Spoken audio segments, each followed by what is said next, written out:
So it is my pleasure to introduce my friend, Mr. Chad Barrett. Come on out, man. To thrive, I think of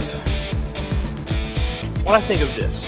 Maybe you know the story of Peter and all the disciples in the boat, and there's a major storm. And they look off in the distance and they see Jesus, and what is he doing? He's walking on the water. This is supernatural. And all the disciples stay inside this man-made form of security, this boat, except for one disciple. Peter gets out of the boat and he's walking on water. And he sinks, and Jesus reaches down and he pulls him back up. But apparently he walks on water again back to the boat. And he gets back in the boat with the disciples and their jaw drops. And he looks at them and said, "Did y'all see that?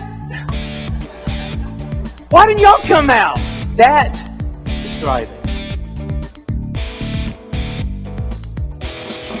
Well, sometimes we do focus on the crashing waves, but then we see that hand, we look up and there's Jesus and he pulls us back on top of the water.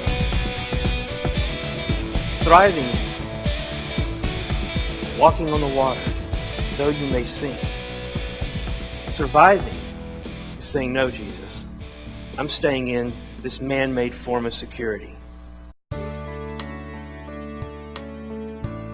I was a man who was riddled with anxiety attacks and deep depression. And then my daughter gets cancer.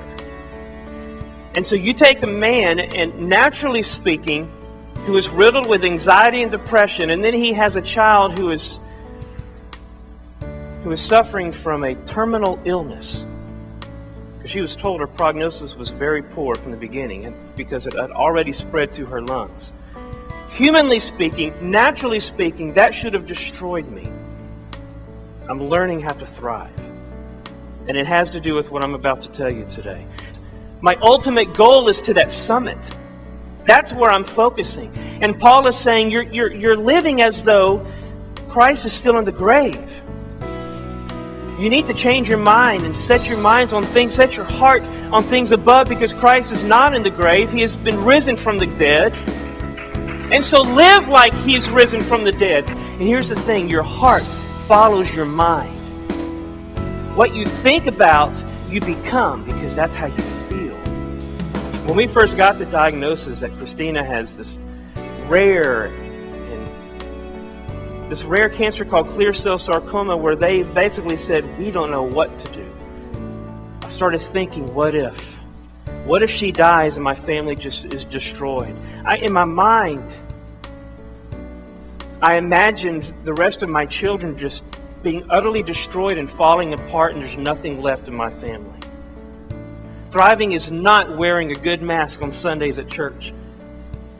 Thriving is being raw, is being real, is being authentic, is being who you are. But thriving is also having hope. Hope that will not fail. Thriving is also knowing the joy of the Lord that is inside your heart despite the fact that you have pain. Thriving is knowing that I'm going to be okay because God's grace is here today and it will be here tomorrow. Thriving is remembering